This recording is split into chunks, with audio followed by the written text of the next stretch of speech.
and welcome to an Everyday Canines video. In this video I want to talk to you about moving on from doing single obstacles to a string of obstacles. And the simplest way to start is on jumps. We've talked about jump commitment. What happens a lot when people are doing their training, and most people only have a limited space, so this is completely understandable, is they work on single obstacles. They probably don't have room. They might maybe get room for 2 jumps, but they might not. They might just have 1 jump. So they work on single obstacles, reward, reward. That is great. However, eventually the dog learns that I get rewarded after a single obstacle, 1 obstacle. And then they don't move on and say, oh, but actually I've got to do the next obstacle before I get reward. Hands up, I had it with Swift. I didn't have all this stuff I've got now, and I had it with Swift. She could do 2 things, but move on to more than 2 things. Nah, I'm waiting for my reward now, and I'm not going to do it. And actually, I'll bite your ankle just to remind you that you should have given me a bit of sausage. So, it's something we all learn. We all make mistakes. And because some dogs are so high drive that it doesn't matter. They power along that, they don't care. So you don't necessarily have that with some dogs. But it's certainly something to think about, that you need to be able to chain behaviours together. So how are we going to do that? Right, okay, so we've done warming up and doing our jumps in a small area. Now we need a bit more space. Maybe it's at a training club, maybe it's a field you rent, maybe it's somewhere, maybe it's the park and you've managed to take your jumps there. We now want to move on and add in our second jump. The important thing to bear in mind is that the minimum distance between obstacles on a UK course is 5 metres. So these jumps are set at 5 metres, roughly. The maximum is 10 metres. So in an ideal world, we'd actually take that middle jump out and we'd be able to ask our dog to power from this jump to that jump. That's the later training element. On the whole, I'm not seeing a lot of these at 10 metres spreads, but I think it will come. So we want our dog to come over this jump and then take that jump as well. We want them to be saying to themselves that we have to do more than 1 obstacle to get the reward. So how do we start teaching that? Okay, we get our good high value treats, and we're going to do it in a similar way to we taught the first jump, by putting the reward over this jump. Swift, wait.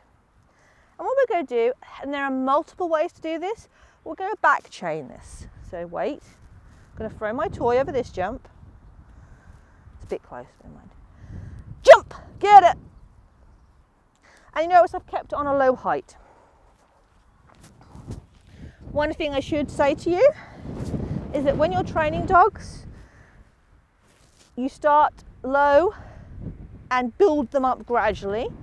And I wouldn't be doing jumping exercises with a puppy under 10 months if it's a small dog, maybe 12 months if it's a bigger dog, just because it's a lot of pressure and strain to put on them. Okay, so wait. So this time I'm going to set her back a bit further.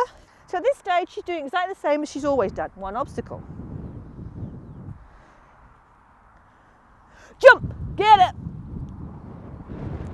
Straightforward, right? She's doing exactly the same as she always was. We're going to move back to this jump. Now, Swift. This is where it could go wrong.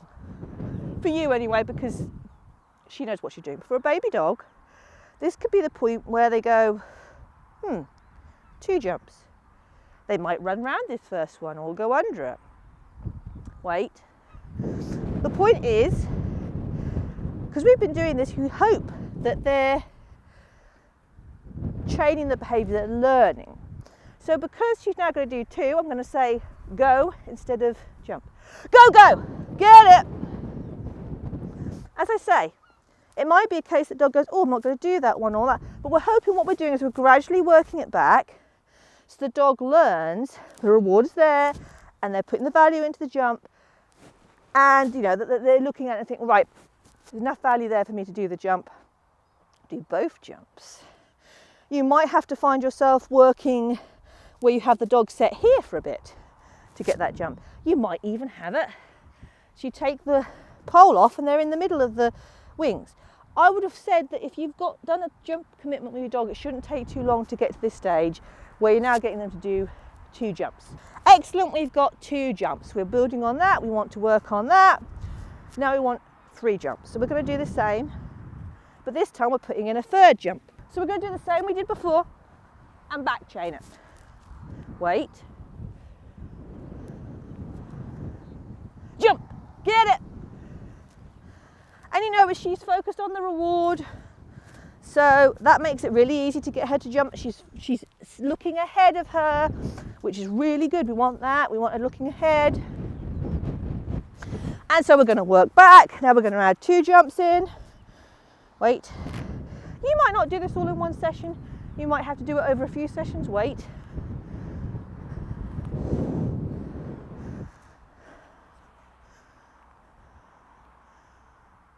Go!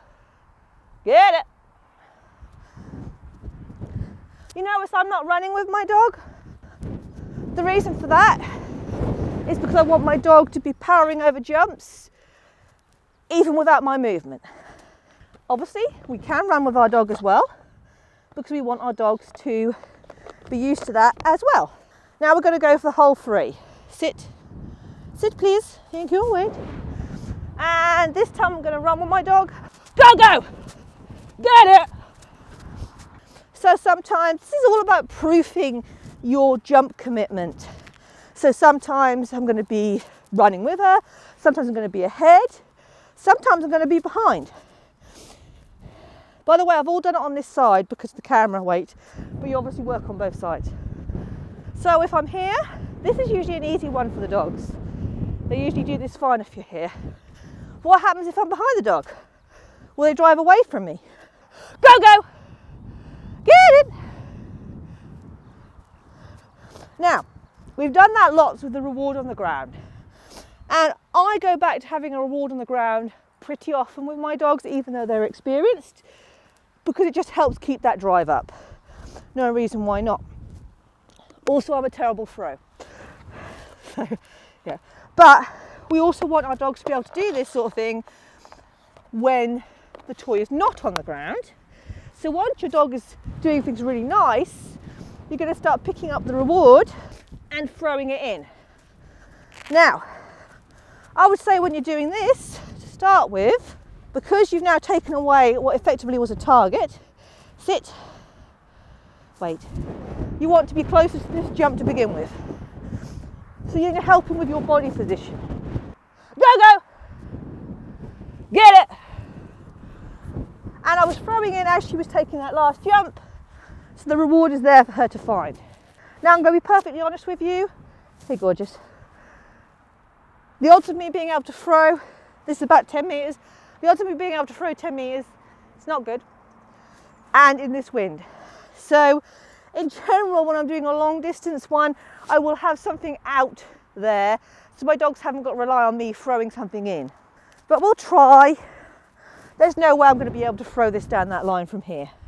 So let's see if she'll do it. She'll probably get to the end and go, well, where's my toy? Go! Excuse me, where is it? Go! Thank you. Do you see how crap a throw I am? Get it. So that was a good example of a dog going, well, where's the reward? She'd gone, I did 2 of them. I can't see any toy coming in. You're stood over there. Good example of it. And you might get that. And all you do is you go back and you go, right, okay, maybe I need to be a bit closer to the last jump. So this time I'm going to be here again. Go! Good girl, get it. Now I can see she's hesitating on that jump because she's going, Now that means that she's learned that 3 jumps, that's the end jump, the toy's coming in. See how dogs pattern things? So this time I might mix it up and ask her to do something on this jump and drive her back down the line. You might not necessarily do this if you haven't got this level, but I'm just doing it to show you that some things you can do to mix up your jump training. Come on, girlie. Or what you might do instead is go back to having the toy on the floor. Go! Check! Go! Good girl. So what I learned with Swift there was 2 jumps, yeah, I'm good at. 3 jumps, that's when I start to hesitate. So this is all things we learn, and we're always learning, we're always doing this. I'm always building on this and proofing this, so it's good to know. And also I learned that it wasn't when I was ahead of her that she was having the problem, it was when I was behind. Good to know. So that's how you're going to build on and move on your early jump commitment to having your dog doing more and more. You can then add as many jumps as you need to. Probably you wouldn't have more than 5, because it's very unusual you'd find more than 5. And of course you've got to think of your spacings. So a Kennel Club course is set at around 32 metres by 32 metres, that's the minimum. So if you think how many jumps you can get down that length, it's not that many. You might play with distances. Now I can tell you straight off, if I took that middle jump out and had her powering over to that end jump, if I was stood here, I don't think I could get her. Not without a toy being on the ground. If the toy was on the ground, I think I could. That's something I know I've got to work on with her. I think with her it's because there's a lot of distance to ground to cover when you've got a small dog. That's a long way. If that was a collie, they can do it in 2 strides. When you've got little legs, it's a lot of distance. And when you're in that open space, you're going, does she still want me to do this? This is 10 metres of nothingness. What does she want me to do? Just keep going? So that's how you're going to move this on and start building up chain behaviour. Building up a line of jumps, and of course you're going to be rewarding for them when they get it right. If they miss a jump, then you're going to be preventing them from being rewarded. So this is where it gets tricky if your dog won't pull off a reward. So this is when it's handy to have either a manners minder, treat and train, so you can set it up so it's on a remote control, so it only releases when you ask it to, because that way if your dog does miss a jump or go under a jump, they're not going to just go reward themselves. It's harder when you've got a toy, but you might want a toy on a rope or something that you can remove. Or if you've got a dog that's really good and won't take a toy or a reward unless you say it, which is the get it cue of her, then of course you can use that. I hope you've enjoyed this Everyday Canines video, and if you have, you might like to subscribe to the YouTube channel, and you can check us out on Facebook and Instagram, and I hope to see you all again very, very soon.